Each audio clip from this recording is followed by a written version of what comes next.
A graça e a paz do nosso Senhor e Salvador Jesus Cristo. A Ele a honra, a Ele a glória, a Ele todo louvor. Meus amados irmãos, dando continuidade ao nosso estudo, o êxodo do povo de Deus do exílio babilônico, eu quero continuar a partir do momento em que o povo para 14 anos a sua obra, a construção do templo em Jerusalém. Meus amados, eu estou muito resfriado, pode ser que em algum momento eu venha a tossir aqui, mas já peço perdão a vocês de antemão, tá? Em nome de Jesus. Então nós vamos começar a partir desse momento. Na aula passada, nós falamos da construção do altar, eles construíram o altar, louvaram ao Senhor, jubilaram ao Deus de Israel, e depois eles começaram a construção do templo, porque primeiro eles fizeram o altar tem que ser feito primeiro, porque o altar é o local de adoração, então primeiro construíram o altar, para eles terem um lugar de adorar o Senhor, um lugar para adorar o Senhor. Agora eles começaram a fazer os alicerces, para começar a levantar as paredes do templo. Mas o que acontece? Nós sabemos, e nós lemos na última aula, que quando o povo de Judá, quando o povo começa a construir o templo, porque o altar já estava de pé, eles vão ser impedidos, ou seja, eles vão ter um povo denominado samaritanos que vão atrapalhar eles a construir o templo, a edificar a casa de Deus. Nós paramos no capítulo 4, no versículo 1, que diz o seguinte: ouvindo os adversários de Judá e Benjamim que os que voltaram do cativeiro edificavam o templo ao Senhor Deus de Israel, chegaram-se a Zorobabel e aos cabeças de famílias e lhe disseram: deixai-nos edificar convosco, porque, como vós, buscaremos a vosso Deus, como também já lhe sacrificamos desde os dias de Esarhadom, rei da Assíria, que nos fez subir para aqui. Então eles estão dizendo que desde a época de Esarhadom é que eles cultuam ao Senhor Deus. Mas Esarhadom era rei da Síria. Foi ele que trouxe os povos para Israel do Norte, lembra? E misturou as etnias, misturou as religiões. Eles até tinham o conhecimento da Torá, mas eles também adoravam outros deuses e cultuavam a outros deuses. E eles usam isso como argumento para poder dizer que eles vão ajudar eles a edificar. Mas, na verdade, eles não queriam nada disso. Eles queriam realmente atrapalhar. Porém, Zorobabel, versículo 3 do capítulo 4, porém, Zorobabel, Jesua e os outros cabeças de famílias lhes responderam: nada tendes conosco na edificação da casa do nosso Deus. Nós mesmos, sozinhos, a edificaremos ao Senhor, Deus de Israel, como nos ordenou Ciro, rei da Pérsia. Então, as gentes da terra desanimaram o povo de Judá, inquietando-o no edificar. Eu até falei, inclusive, que não sei como eles inquietaram, mas com certeza ficaram ali falando alguma coisa, atrapalhando no sentido de falar para o rei no caso aqui era o rei Artaxerxes, que nós vamos ler.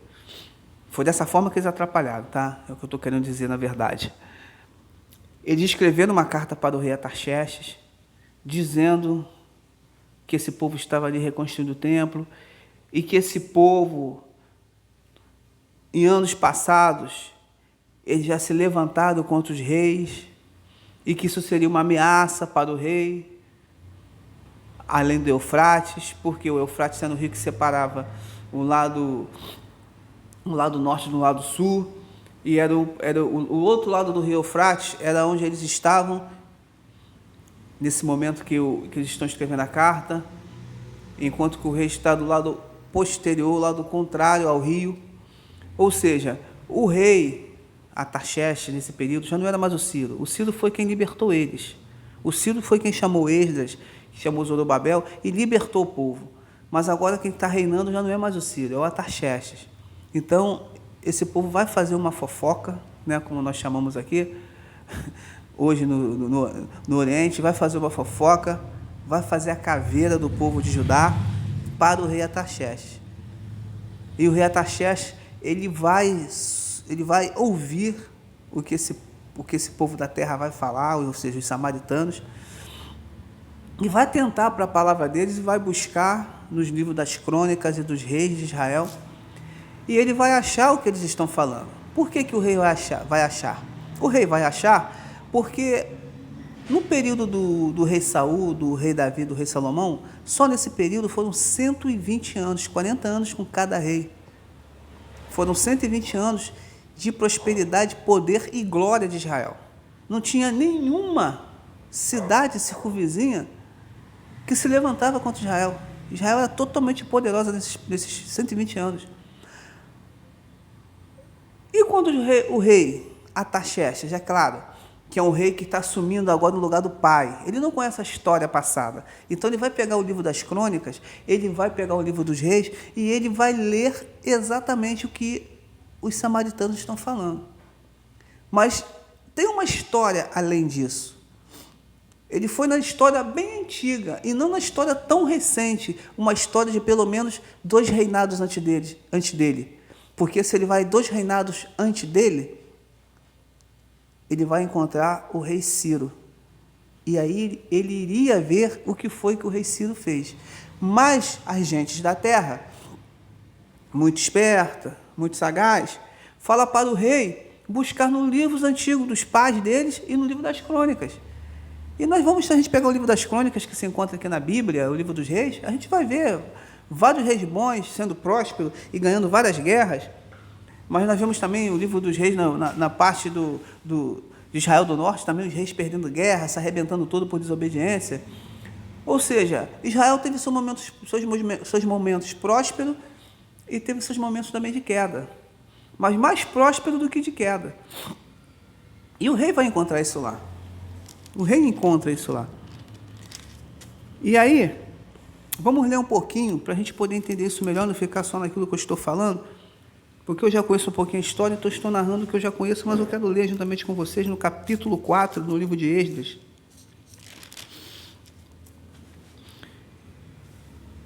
Que vai dizer assim, no versículo 8: Reum, o comandante, e Sinzai, o escrivão, escreveram contra Jerusalém uma carta ao rei Artaxerxes. Versículo 11: Eis o teor da carta endereçada ao rei Artaxerxes.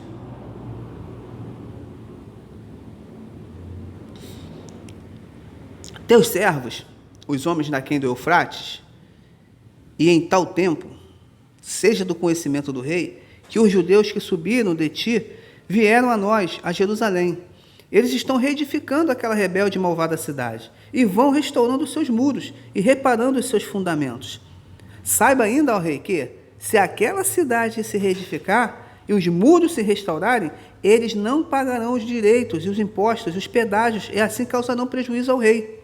Agora, pois, como somos assalariados do rei, e não nos convém ver a desonra dele, por isso mandamos dar-lhe este aviso, a fim de que se busque no livro das crônicas de seus pais, e nele achará, ó rei, e saberá que aquela cidade foi rebelde e danosa aos reis e às províncias, e que nela tem havido rebeliões desde os tempos antigos, pelo que foi a cidade destruída.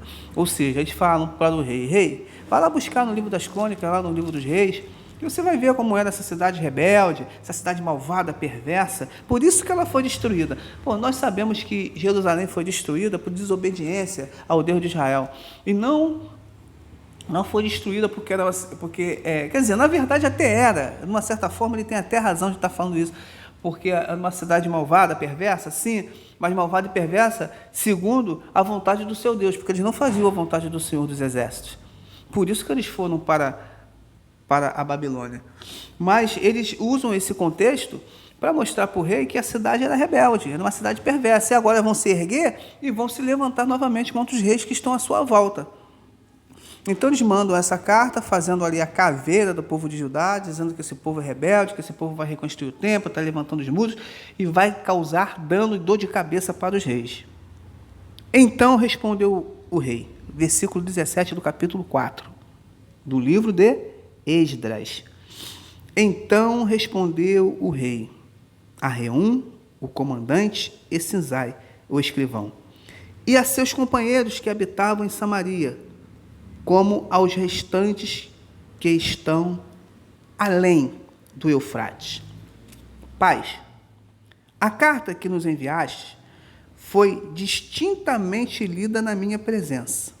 Ordenando eu, buscaram e acharam que de tempos antigos aquela cidade se levantou contra os reis, e nela se tem feito rebeliões e motins. Também houve reis poderosos sobre Jerusalém, que da lei do Eufrates dominam em todo lugar, e se lhe pagam direitos, impostos e pedágios. Agora, pois, dai ordem a fim de que aqueles homens parem o trabalho e não se edifique aquela cidade, a não ser com autorização minha. Guardai-vos, não sejais remissos nestas coisas, porque há de crescer o dano em prejuízo dos reis. Depois de lida a cópia da carta do rei Artaxerxes perante Reum, Sinzai, o escrivão e seus companheiros, foram eles apressadamente a Jerusalém, aos judeus, e de mão armada os forçaram a parar com a obra. Cessou, pois, a obra da casa de Deus, o qual estava em Jerusalém, e isso até ao 2º ano do reinado de Dário, rei da Pérsia.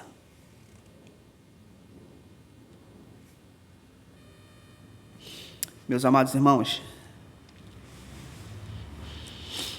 o inimigo de nossas almas, ele está sempre à nossa volta, espreitando para poder atrapalhar. A Bíblia vai dizer que o diabo anda ao nosso derredor a fim de nos estragar.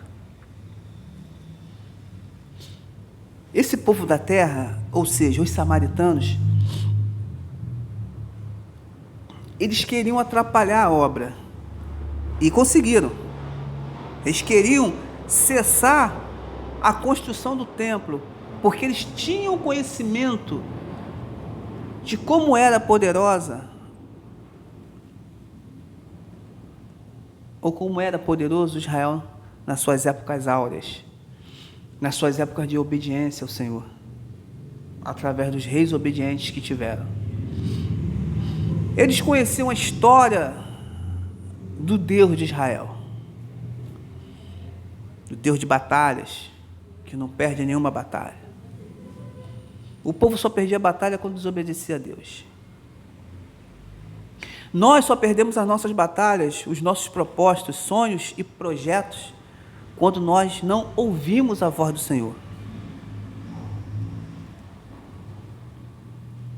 Só que agora o povo está buscando novamente, os filhos, porque os pais se perderam pela Babilônia, buscando novamente a serem obedientes, a construir o templo do Senhor. Mas vem sempre o inimigo para querer atrapalhar. Os nossos projetos, obras e sonhos também funcionam assim. Muitas das vezes nós queremos fazer as coisas, buscamos fazer as coisas de forma correta, mas tem sempre alguma coisa atrapalhando. Tem sempre alguém na espreita, alguém que nem tem uma intimidade com você, mas quer fazer parte do teu sonho, assim como eles queriam fazer parte da construção do templo. E Zorobabel falou que não, isso tem nada a ver com vocês não, isso aqui é com a gente. Na nossa vida também não é diferente. Tem pessoas que às vezes elas querem participar da sua alegria, participar do seu sonho, mas elas só estão ali porque elas querem ver a sua derrota, elas querem ver a sua derrota de perto. E assim estava acontecendo com esse povo aqui. O povo vem, sai do cativeiro, agora jubila com a construção do altar, jubila ao Senhor, se alegra, chora, ri. E agora tomam ânimo para poder fazer, o templo.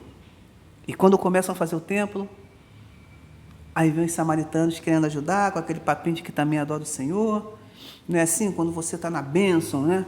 Quando as coisas estão acontecendo maravilhosamente na sua vida, sempre chega aquelas pessoas que nunca falou com você, nunca te deu assunto, aí chega, aí quer ter amizade com você, aí quer estar perto de você, mas eles estão ali justamente para querer saber o que está acontecendo e, se puder, te jogar no chão novamente.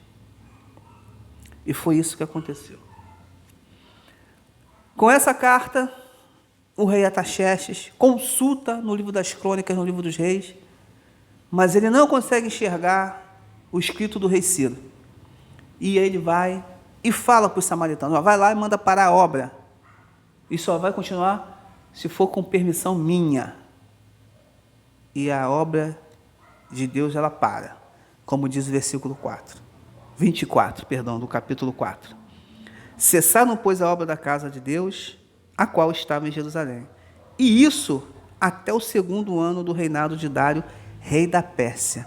Ora, eles ainda estavam no reinado de Artaxerxes. O rei Dário viria depois. 2 anos depois do rei Dário ter assumido, foi que eles voltaram a construir. Mas eles não voltaram a construir porque o rei mandou, não. Quem mandou foi o rei dos reis, o senhor dos senhores. Foi ele que mandou reconstruir o templo. E nesse interim, o Senhor vai levantar 3 profetas para exortar o povo. Ageu, para exortar o povo a voltar a construir o templo, independentemente do que foi falado que não era para fazer. Porque quem manda é o Senhor, o Todo-Poderoso. Zacarias, para exortar o povo no porvir. Porque o Zacarias é um livro escatológico. Ele fala de coisas atuais e coisas futuras. E Malaquias, ao contrário do que os marginais da fé pensam, Malaquias é um livro de exortação à adoração ao seu Deus, à adoração ao Senhor Todo-Poderoso. Então o Senhor vai usar esses 3 profetas pós-exílio. E o primeiro que ele vai começar a usar, o profeta Ageu. O povo parou, cessou a obra de Deus por 14 anos. Somente no 2º ano do rei Dário, como diz o texto, é que o povo, exortado pelo Senhor, através da ferramenta viva, com o nome de profeta Ageu, vai começar a reconstruir o templo.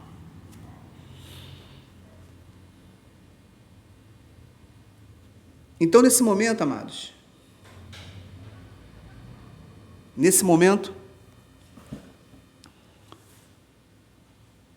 nós vamos ler o capítulo 5 do livro de Esdras, a partir do versículo 1, que vai dizer o seguinte: Ora, os profetas Ageu e Zacarias, filho de Ido, profetizaram aos judeus que estavam em Judá e em Jerusalém, em nome do Deus de Israel, cujo espírito estava com eles. Então se dispuseram Zorobabel, filho de Sealtiel, e Jesua, filho de Josadaque, e começaram a edificar a casa de Deus, a qual está em Jerusalém. E com eles os referidos profetas de Deus, que os ajudavam. Nesse tempo, veio a eles Tatenai, governador daquém do Eufrates, e Setar-Bazenai e seus companheiros. E assim lhes perguntaram: quem vos deu ordem para reedificares esta casa e restaurardes este muro? Perguntaram-lhe mais: e quais são os nomes dos homens que constroem este edifício? Porém, os olhos de Deus estavam sobre os anciões dos judeus, de maneira que não foram obrigados a parar até que o assunto chegasse a Dário e viesse resposta por carta sobre isto. Meus amados irmãos, eu quero findar essa aula, e que nós vamos continuar com ela. Vamos para a terceira parte dessa aula. Eu quero findar dizendo para vocês que não importa o levante do inimigo sobre a minha e sobre a sua vida. O propósito de Deus tem que ser alcançado, independentemente do levante do inimigo. O inimigo vai se levantar, porque essa é a função dele. Mas ele se levanta para quê? Para cair. Então Deus agora, ele usa os profetas. No segundo ano do rei Dário, ele vai usar os profetas. E vai usar o Ageu, primeiramente, e vai falar para que esse povo volte a reedificar o templo. Deus começa a exortar o povo através do profeta, que nós vamos lá para o livro de Ageu, para entender o que o profeta falou, porque aqui no livro de Esdras, o Esdras simplesmente ele narra e ele fala que Deus usou esses profetas aqui para o povo, e o povo voltou a fazer, novamente a construção do templo. Mas vamos ver o que foi que o profeta falou para animar o povo e o povo voltar novamente a reconstruir. Mas o que eu quero dizer para vocês é que o inimigo ele pode se levantar, mas a vontade de Deus prevalece. Então Deus vai e fala: vai construir, vai continuar a obra. Irmão, continue aquilo que você está fazendo na sua vida. Vão se levantar gregos e troianos de tudo quanto é lado, diabo de tudo quanto é jeito, mas não interessa. O que interessa é que você está diante do maior Deus da terra. Você está diante do Senhor dos Exércitos. Você está diante do maior guerreiro que existe, que é o Senhor dos Exércitos. Então não importa que o inimigo se levante contra a sua vida. Essa é a função dele, se levantar e depois cair. Porque é assim que Deus faz. E Deus só usa, porque a gente pode perceber, por que só depois no reinado do rei Dário, e 2 anos depois que o rei Dário assumiu, é que Deus levanta os profetas para poder reedificar o templo. 14 anos ficou parado. Durante esses 14 anos Deus não podia ter falado para eles fazerem o templo? Mas existe, Eclesiastes 3, existe um tempo determinado para todas as coisas. Existe um tempo determinado para a minha vida e para a sua vida, para as coisas acontecerem. No momento certo é que Deus vai entrar. Porque provavelmente Deus já conhecia o coração do rei Dário. Então ele vai agora usar o profeta Ageu para que o profeta Ageu exorte o povo a vir fazer a construção do templo. E o povo se reanima com as palavras do profeta e eles começam a reconstrução. E aí vem o quê? E aí vem a segunda ação maligna dos inimigos. A primeira foi quando eles começaram a construir. 14 anos ficaram parados. Agora, por intermédio de Deus, através do profeta, eles voltam novamente a construir o templo. Aí vem a segunda ação maligna. Que aí chega os sujeitos lá da além do Eufrates para perguntar para eles quem foi que deu ordem para eles construírem aquilo ali e quais são os nomes das pessoas que estão fazendo aquela obra. Toda vez, meus amados irmãos, toda vez que Deus for construir algo maravilhoso, esplendoso na sua vida, toda vez que Deus fazer você prosperar, sempre vai ter um povo da além do Eufrates para poder querer atrapalhar. para poder querer saber como que pode ele, como que pode ela estar desse jeito. Aí você vai falar assim, ó, é o nosso Deus Todo-Poderoso. Ele que é o dono do ouro e Ele que é o dono da prata. É Ele que tudo pode. E como diz lá em João 15, sem mim, nada podeis fazer. Amém? Vamos continuar na próxima aula, vendo o que o Ageu falou para esse povo, para que esse povo tomasse as suas forças novamente e viesse reconstruir a casa do Senhor, independentemente de ordem de rei. Até porque agora já não está mais o Artaxerxes lá, agora está o rei Dário. E Deus, na sua onisciência, na sua onipresença, na sua sabedoria sobrenatural, Ele sabe o que Ele faz. Amém? Fiquem com Deus.